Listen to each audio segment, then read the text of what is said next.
شيري عادل لقت الطبطبة، طارق صبري نساها جروحها من معز مسعود.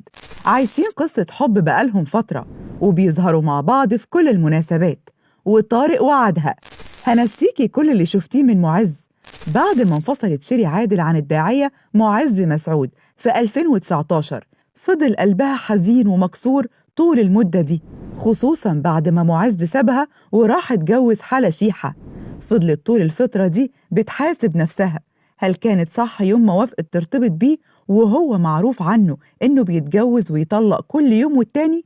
لكن واضح كده إنها ما سابتش نفسها للحيرة واللخبطة دي كتير. برافو عليك يا شيري، بقالها كام شهر كده عايشة حالة حلوة قوي، قصة حب وهيام واخداها من العالم كله، وبقت حاسة إنها خلاص لقت العوض اللي هينسيها أي حاجة وحشة شافتها في حياتها.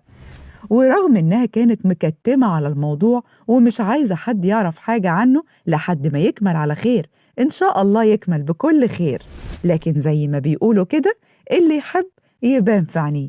وهي كمان باين في عينيها جدا قد إيه هي واقعة لشوشتها، وانعكست حالة العشق والهيام دي على شغلها وبقت متحمسة أكتر، وعملت الفترة اللي فاتت مسلسل اسمه الأيام وفيلم اسمه للإيجار. لكن يا ترى بقى مين اللي ورا الحب ده كله؟ اللي اتأكد لنا إن الشخص ده هو الفنان الوسيم طارق صبري، واللي بصراحة كده أي واحدة تتمناه.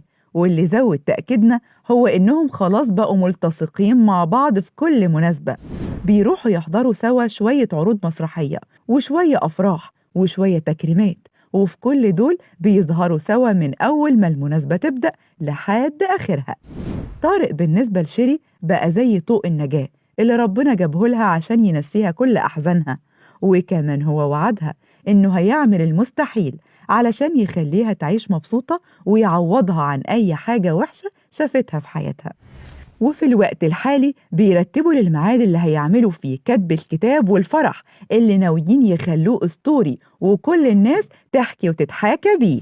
ومعروف إن طارق كان مرتبط من الفنانة إيمان العاصي، وكان في قصة حب ما بينهم لدرجة إن طلعت إشاعات إنه متجوزها في السر، لكن الموضوع ما كملش ما بينهم ولا وصل للجواز، لأنهم كانوا طول الوقت في خلافات ما بينهم وما كانوش بيتفقوا على أي حاجة، وكانت حياتهم هتبقى نكد في نكد. الكلام ده حصل تقريبا في نفس الوقت اللي انفصلت فيه شيري عن معز مسعود، وكأن القدر شاء إن هما الاتنين ينفصلوا علشان يجمعهم مع بعض.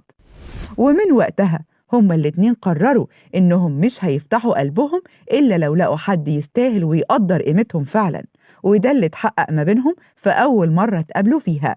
وكعادة الحاجات اللي زي دي الموضوع بدأ بنظرة فابتسامة فلقاء، وبعدها ما بقوش بيفرقوا بعض أبدا.